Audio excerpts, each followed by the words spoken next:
killed tens of these animals during this Passover week. And so when you talk about the blood flowing, it had to be surging through this brook during this time. It had to be just filled with blood. And so there is no way the human side of Jesus could have crossed that brook without his own sacrifice and his own blood and what he was about to do crossing his mind. And so I think that may have played into what's going to go into the next section. Let's turn over and flip over to Mark chapter 14.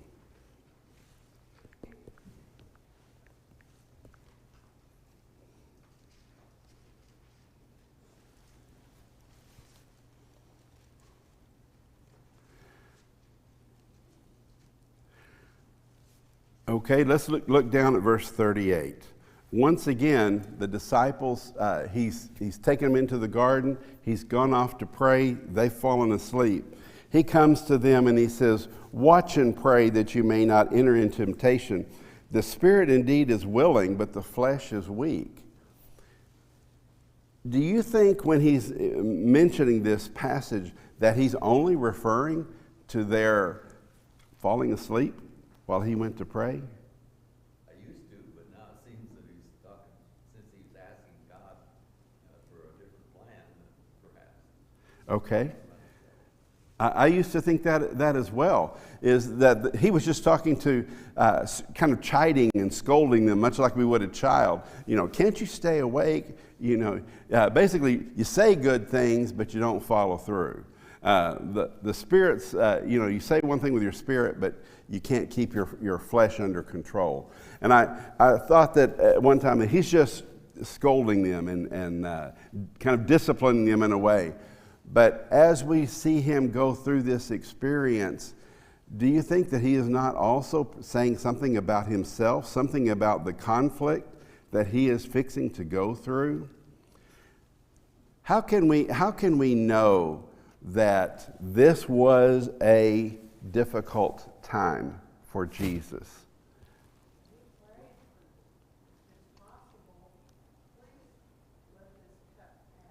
Okay.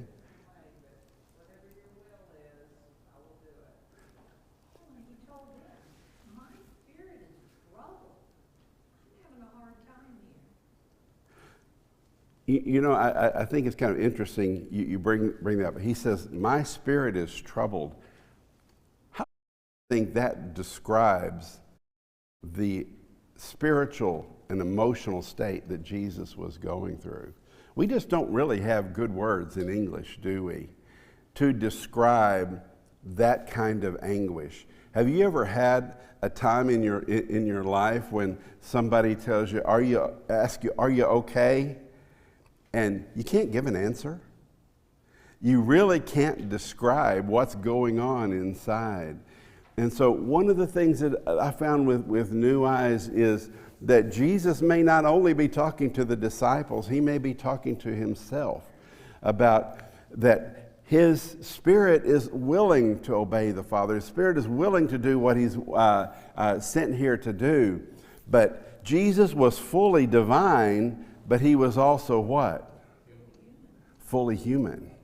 And it's very difficult for us to conceive in our mind how that is possible. How somebody can be fully divine and fully human.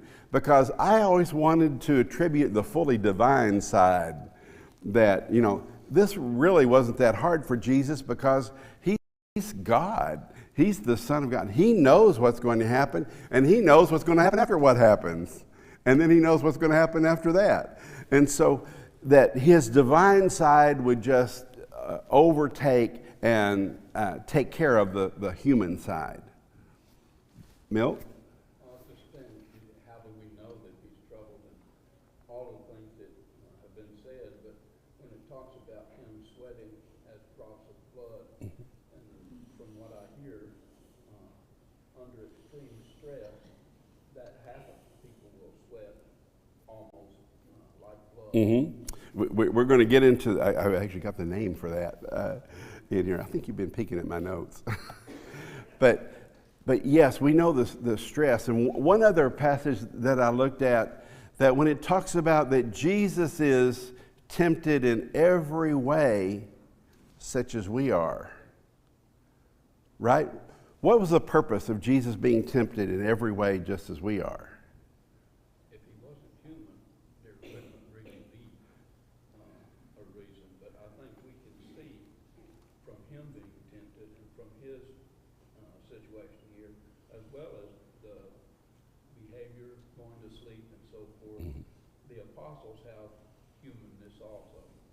And I think those both strengthen our faith. Okay.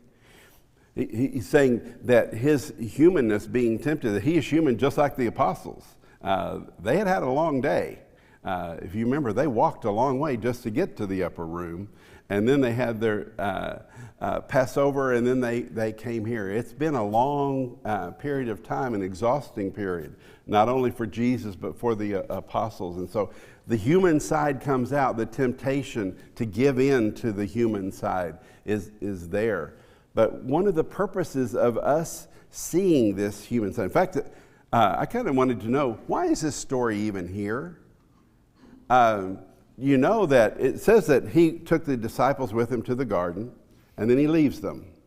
And then he takes Peter, James, and John with him, goes a little bit further, and then he leaves them, right? And then it says he goes on further to pray. So Jesus is by himself. Nobody saw this. Right? Most of the acts of Jesus, one of the disciples was with him, saw it, and they recorded it. But nobody saw this prayer. Jesus was alone with God. Why did the Spirit find it incumbent on putting it in our scriptures? Of recording this very private moment between Jesus and God. Maybe it's to give us an example where he struggled with this. It wasn't a flippant kind of, I mean, he just did it. He was God. He went in there. He got on the cross. You know, he struggled with the idea of this, of him being that sacrifice. Just like we struggle a lot being Christians. He knows what we go through. He knows how hard it can be sometimes. The Spirit included this because to show us that he knows what we go through. Isn't it, do we expect things of our children that we're not willing to do ourselves? We can give our children the benefit of our experience because why? We've been there, done that, and we've got several t-shirts, right? We can give the benefit of our experience to our children so that what? Why do we share the benefit of our experience with our children? So they won't make the same mistakes. So that they won't make the same mistakes. But if they do, what?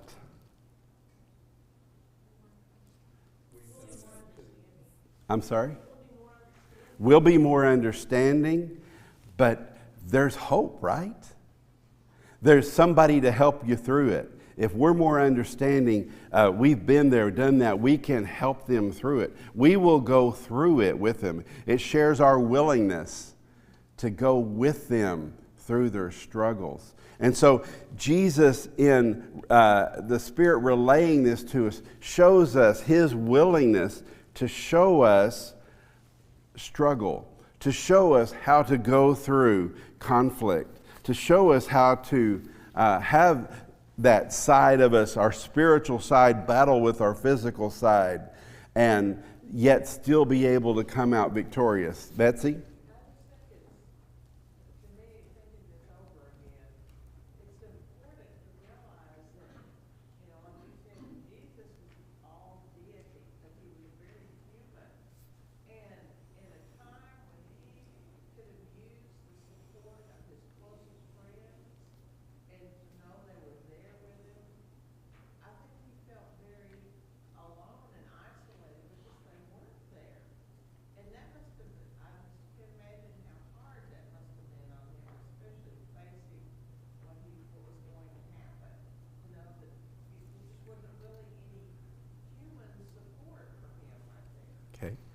Betsy is commenting on the fact that his closest friends were asleep. You know, he took the disciples with him, and then he took a special group with him a little bit closer to him. And then he went on to be and pray with his Father. But although that human support that we need had abandoned him. One of them was going to betray him, right? The others had fallen asleep, and just because they fell asleep, does it mean they didn't care? No. How many of you have ever been with somebody at the hospital or at their house when they're going through a struggle or a tragedy or an illness, and that physical side, you're just so exhausted, but yet you care, you want to be with them, but you just physically can't. That's, his friends weren't able to give him what he needed in that moment. And another side of the humanness that we need to look at, did Jesus really need their support? Did he want their support? Do you remember a time when Jesus was talking to the crowds, and he talked about what was coming up, his death, that his body was going to be given for the people, and he said, my body is going to be given to you. Unless you eat of my body and drink of my blood, you have no part of me. And what did the crowd say? What was their response to that? How can you say? I think some translations say, this is a hard saying. In other words, this is difficult to take. And what does it say the crowd did? They left. All these followers that had just been praising him and following him and just clinging to him, he tells them what's going to happen and take place and what it's going to require of them, and they abandon him. And Jesus turned to the 12, and what did he ask them? Will you leave too? Again, I think that shows the human side of Jesus, the humanity, that we need to know that he was fully God but fully man. And yet he asked them, are you going to leave also? Their support was important to him, but even more important was the support that he gets from the Father. And he goes on. You know, it's kind of unique that the Garden of Gethsemane that he's in, does anybody know what the name Gethsemane means?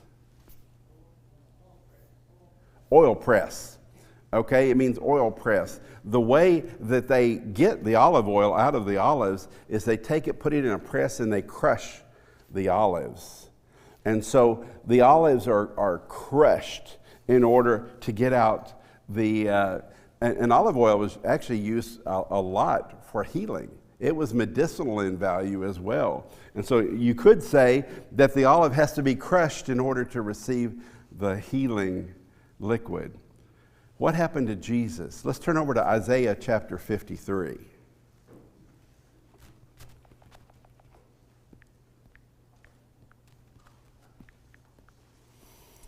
Okay, let's look down at verse 5. Isaiah 53, verse 5. If someone has that, would you read it for us? But he was pierced for our transgressions, he was crushed for our iniquities. Upon him was the chastisement that brought us peace, and with his wounds we are healed. He was crushed for our iniquities. Who's this passage talking about? Jesus. Do you think this was one of the passages that they went over in the synagogues over and over? The priests and the rabbis would teach the scriptures. Isaiah was one of the most popular books to be taught to young Jewish men. And so I have no doubt that Jesus was very familiar as he's going into this garden, the garden where the olives are crushed to give the healing liquid, that he was going to be crushed in order for us to receive the life-giving blood. And so he's in this garden where he knows that he's fixing to be crushed. He knows he's fixing to be wounded for our transgressions. And yet it talks about his soul was sorrowful and even unto death. Does Jesus' tears, and let's go even further, do our tears, when we go through tragedy, when we go through hard times, I remember very vividly after my father had his heart attack and was in a coma for 10 days in the hospital, that I was at the hospital constantly, and I spent hours in prayer asking for God to heal him. And I can't imagine the number of tears that I shed. Do tears show a lack of faith? Does Jesus' tears, is this showing that he had a lack of faith? No. There are some, we find when we go through our grief recovery classes that a lot of people feel like when they go through such periods of weeping and tears that people think they didn't have enough faith, that they don't trust that God is taking care of their loved one, that their loved one is in the hands of a loving and precious God, and that someday we hope to all be joined together, that tears represent weakness. But we find tears don't represent weakness. Tears can actually represent strength. But what does our culture tell us? What does our culture say about tears? Real men don't cry. That tears are a sign of weakness. But yet Jesus shows us that he offered up prayers with loud crying and with tears. Hebrews 5:7 talks about that he offered up prayers with loud crying and tears. And Luke, let's turn to Luke chapter 22. Luke chapter 22. And let's go down to verse 44.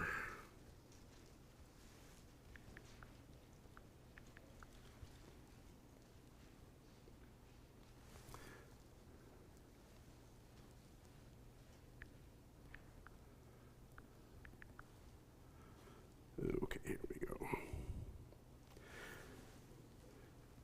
Here he's praying in the garden, and it says, and being in agony, he prayed more earnestly, and his sweat became like great drops of blood falling down to the ground.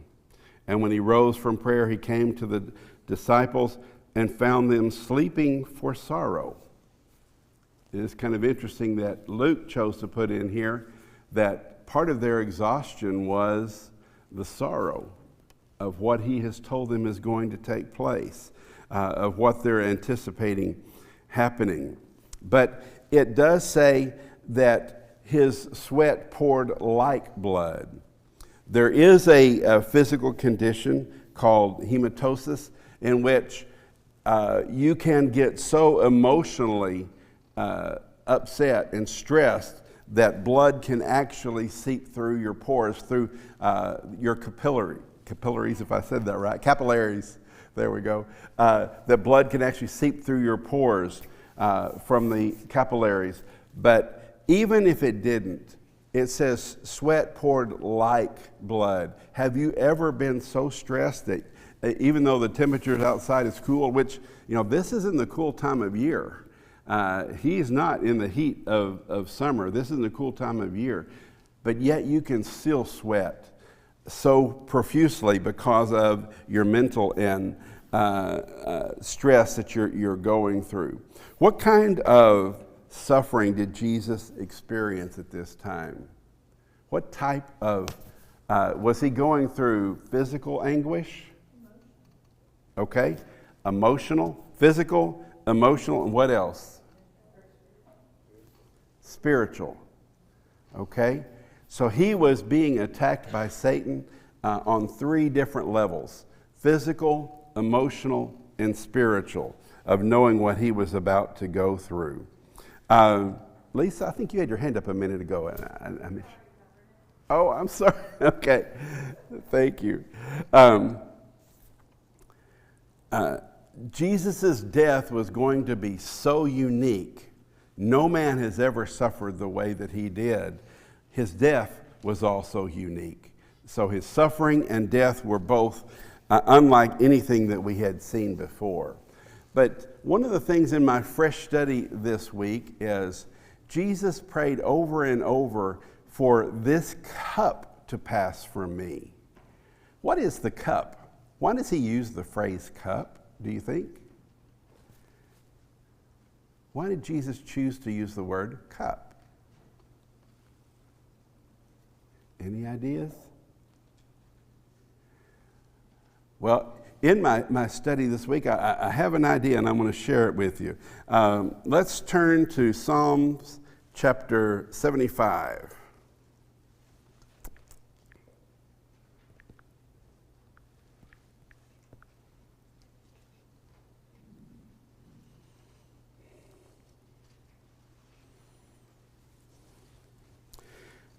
Psalm 75, verse 8. For in the hand of the Lord there is a cup with foaming wine well mixed, and he pours out from it all the wickedness of the earth shall drain down to the dregs. So what is in this cup that God is pouring out? All the wickedness of all the earth is represented in this cup. Let's move over to Isaiah chapter 51.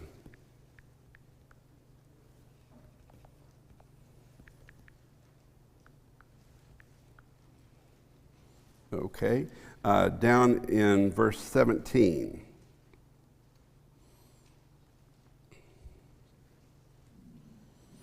Wake yourself, stand up, O Jerusalem, you who have drunk from the hand of the Lord. What's the next line? This cup of his wrath, who have drunk to the dregs the bowl, the cup of staggering.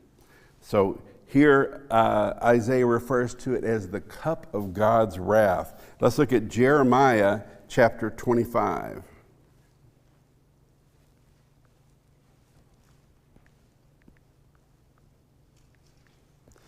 And go down to verse 15. Thus the Lord, the God of Israel, said to me, take from my hand this cup of the wine of, what's the next word?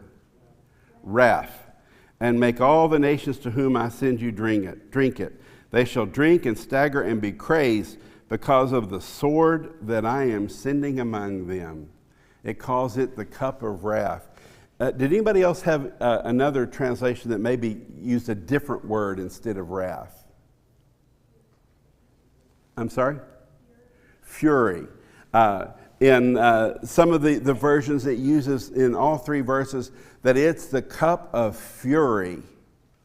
And so, again, Jesus knew the passages that we're reading from. He had been instructed in those since a youth. And so when he's thinking about the cup of the Lord, he's thinking about the cup of wrath, the cup of fury that is fixing to be poured out on the sinful. And who is going to have to drink that cup? Here it said all the nations are going to drink of it. But Jesus drank that cup. Why? So we don't have to, because he took the fury, he took the wrath of God. He took the full fury of God. You know, I think about the cross and it being punishment for our sin, but do you ever remember a time when you could really say your parents were furious with you? Do you remember the look on their face? Do you remember the switch on your bottom? I remember one time my dad just being so angry with me, and I seeing that look. It pales in comparison to the fury of God at the sinfulness of man. And this is what Jesus is looking at. This is probably why Jesus is using this term when he's praying, Father, let this cup pass from me. The cup of fury, the cup of wrath. the cup of all the anger that God has had over the centuries and that God will have for our future sins. All of that poured into one cup and directed at Jesus. And he is going to drink it. And picture his agony as he says, Father, if there's any other way, let this cup pass for me. Now, it begs a question. Jesus knew that this cup was coming. He knew what it represented, all the wrath, all the fury of God. He knew what was about to happen. But yet, he prayed 3 times. Let this cup pass for me. Father, if there's any way, let this cup pass for me. Father, if there's any way, let this cup pass from me. 3 times he went to God. Do you think Jesus thought that God was going to change his mind the 2nd or 3rd time? Why would Jesus pray continuously? If he's fully divine, he knows the heart of God. He knows what he has to do. He knows what the stakes are. Betsy?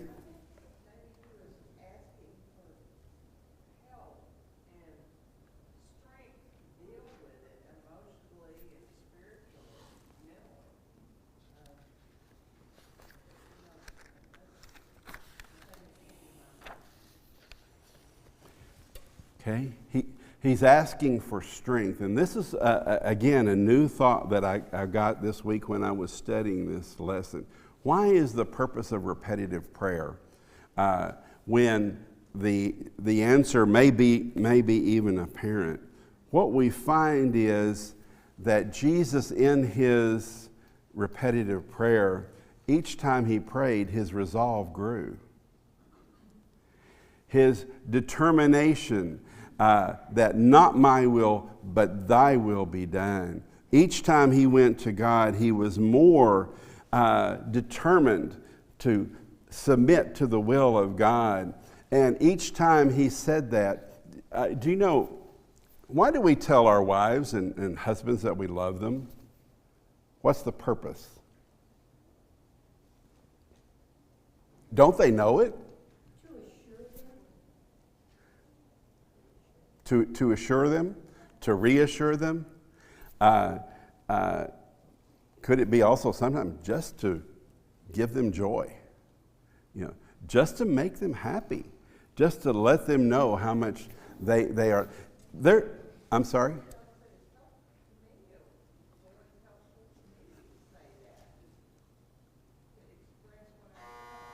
Okay, that's what I'm looking for. Is it also helpful to me to say it, to put it into words, to verbalize it?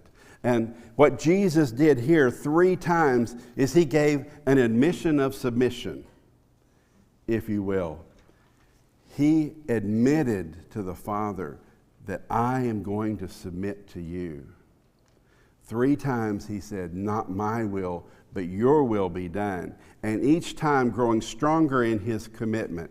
So going back to my original question, why is this story here when it was just Jesus and the Father alone? Why is it recorded for our benefit? And in my study this week, I think this is it.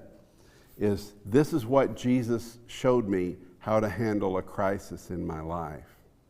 You handle it with prayer, and you handle it with submission. And that as we approach God in prayer, we do that with that admission of submission. That no matter what, your will be done. No matter what, I will follow you. Milt?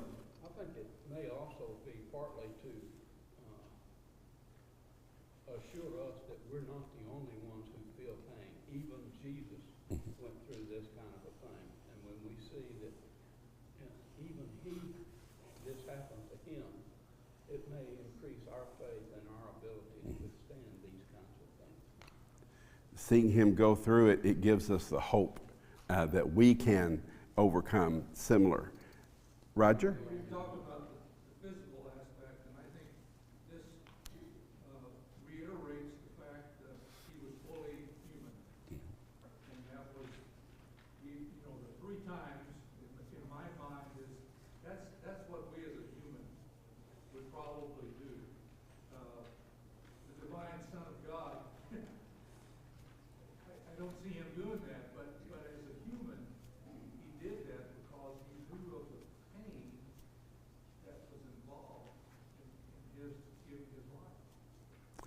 you know, thinking about the pain that he was going to go through. And when I was talking about the cup of fury, I always, you know, we always talk about how on the cross, the Father turned his back.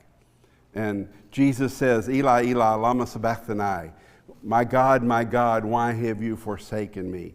God turns his back. God can't look on sin. And so God turns away from sin. I always thought, you know, God turning his back on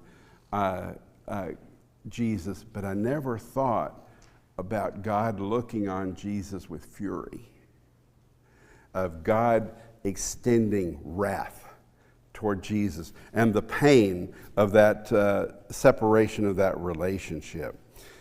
So we find if we pray, submit, and admit, that we can gain strength and learn from Jesus' example. And one of the most important things we find is that Jesus' struggle wasn't at the cross. He won the cross in the garden. Is that a fair statement?